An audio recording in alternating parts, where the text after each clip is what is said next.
পুরো নাম Ayatollah Ali Khamenei. জন্মগ্রহণ করেন 1939 সালে।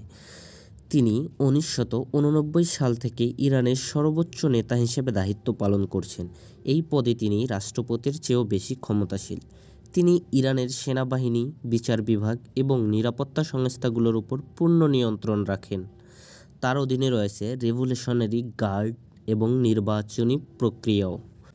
খামেনি বরাবরই আমেরিকা ও ইসরায়েল বিরোধী অবস্থান করেছেন।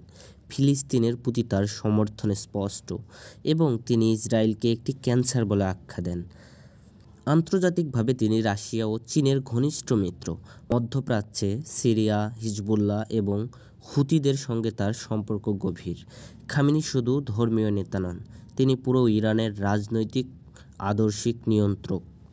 তার নেতৃত্বেই ইরান বর্তমান বিশ্ব রাজনীতিতে একটি বড় শক্তি হিসেবে দাঁড়িয়ে আছে।